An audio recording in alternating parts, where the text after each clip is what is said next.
Sasa bwana mmoja siku moja akawa anaongea nikiwepo, anasema ise bwana, unajua bwana, kuna jambo limetokea, lakini ile jambo baada ya kutafakari nikajiona sikuwa sawa. Nikauliza bwana, kwa nini? Kaambia kama nasi tulipokuwa tukienda sisi vijana, sisi vijana bwana, tulikuwa tumeandaa pale kinywaji angalau ni tupashe akili angalau. Amen. Hii tukiingia pale ukumbini tusio tumepoa, tuingie na vibe bwana. Kwa tuko pale nyuma wawili watatu, tunapata vitu vyetu kidogo. Ndio tuchangamshe nafsi. Amen. Anasema nilipokuwa kienda ile gari kwa bahati mbaya ikaacha njia. Haleluya. Lakini haikuwa na madhara, lakini iliacha njia, dereva akapambana nao sana. Anasema kaka, uwezo kaamini, ndipo nigundua kwamba sisi walevi akili zetu sio sawa. Pamoja ile gari watu walikuwa wanajigonga kwenye viti, kila mtu analia kwa kilio chake, kila mtu ana side yake, lakini mimi nilikuwa na kaglasi ka kileo, sikuruhusu hata tone moja idondoke chini. Anaanza kaka, pamoja nilikuwa najigonga kwenye viti kuu, lakini angalia ile glasi yana imbalance kuu. Wenzake wanalia, wanaomba usaidie. Yeye ana glasi yake, ana protect gani kuu, hajawa kuu, lakini anayo. Anambia kaka, hadi gari inasimama, ile glasi hakuna hata tone moja ilifika chini.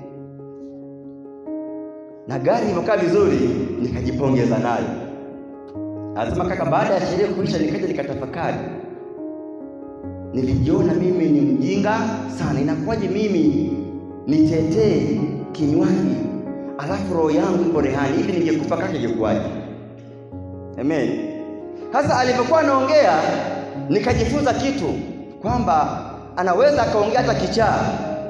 Wewe ukamwona ni kichaa, kumbe kuna ujumbe anakupa wewe ambao una akili mami wa kusaidia. Nikajifunza kumbe tunajifunza kulinda kile ambacho unacho. Amen. Kumbe ni rahisi mlevi umnyang'anye mke wake, lakini usimpokonye chupa ya bia, ni ugomvi mkubwa sana. Amen. Ni rahisi kwa mvutaji wa sigara au bangi umnyang'anye hela mfukoni, lakini sokoto alionao sio kazi rahisi kumuondolea, atakumaliza. Kwa kama wana mataifa, vitu ambavyo wanavyo pamoja vina madhara, lakini wanajua namna ya kuvilinda na kutetea. Sio zaidi mimi na wewe mwana wa Mungu, ambaye Mungu hutupa karama njema, hutupa vipawa vyema, hutupa maarifa mazuri. Sio zaidi, lazima tujifunze kulinda vitu ambavyo tunavyo, tukatunze familia zetu vizuri.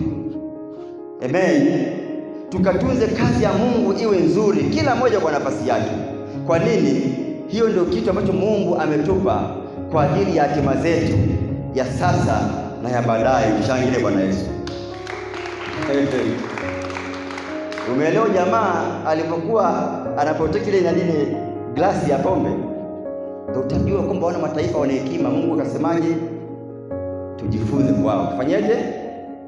Pamoja wana hekima ya uovu, lakini ukiangalia hekima ya uovu ni kama ya kistaarabu, jinsi walivyoitengeneza na kuitetea na kuiwekea misingi mizuri, inawasaidia kwa upande wao. Haleluya.